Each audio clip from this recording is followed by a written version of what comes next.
on the sales portion of things, and I'm not going to spend a whole lot of time on this because this afternoon, Rich Schwartz, are you here?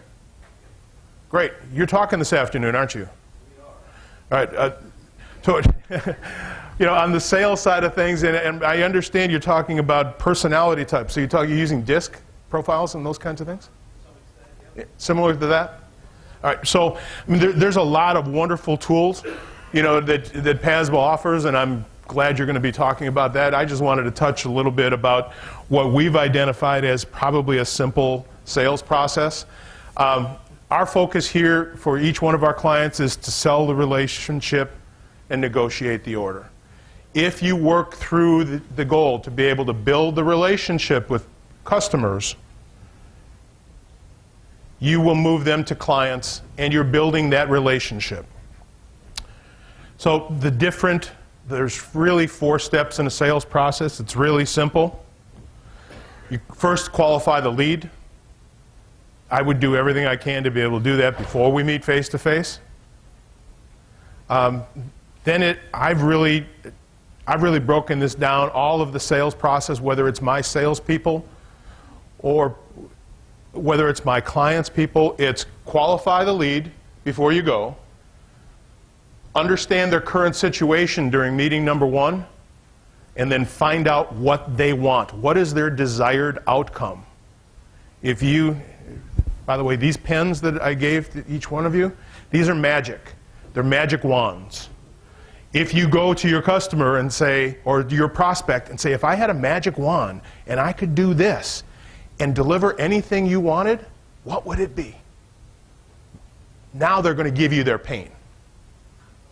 If you can get 2 or 3 pains and identify what their pains are and what the desired outcome is, they've just told you exactly what you need to know to be able to close the sale. It really is just that simple. Now, and that's the first meeting. Then you go back to the second meeting with a proposal. And what do? You recap in the proposal exactly what they told you was their pain. It's painfully simple, but really, really effective. And if that current situation, desired outcomes, don't forget to ask about budget. Are they able to afford what it is that you're going to be offering to them?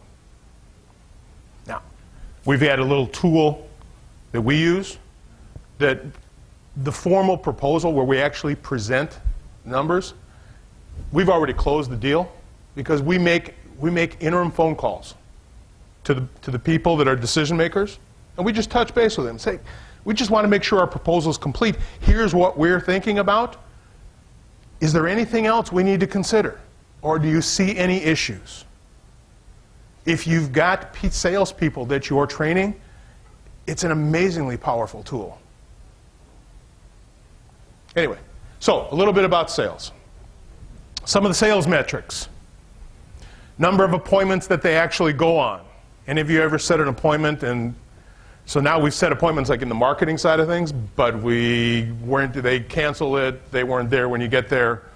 So it's the number of appointments that you actually held, the number of proposals that are made, the length of the sales cycle. In my business now, I've taken on a new silo, and we started offering employee assessments, which have really had some powerful impacts on finding quality salespeople, job matching for clients. But my sales cycle in the current business for my primary silo was 6 to 8 weeks. From the time that I met a prospect to the time that they became a client was 6 to 8 weeks. The sales cycle in this new silo is right now, at best, it's 7 months. And it's probably going to go longer. I don't have enough data yet, but it's taking an extremely long time. It's very lucrative, very beneficial, but you need to understand the sales cycle of your business. My guess is that payroll services may be different than monthly accounting as far as sales cycle. I don't know. And some of the others, may be, but understanding the sales cycle and how long it takes is important. The number of closed sales. How many people actually decided to open their wallet? And then what's the average dollar sale that the salesperson is closing? Very often, I understand they have some pricing controls that you may, some flexibility to be able to get them to close the sale. Some of them, if you start seeing these and comparing numbers for your different salespeople, you may find that some of them are giving the business away that, you know, just in an effort to be able to get something closed. So it's a wonderful tool, but it requires time to be able to measure and test. Questions about any of the things we've talked about? Sales, the marketing process? Questions? Then, on your worksheet, please, confirm whatever marketing resources. Just think about, do you have time? Do you have the money?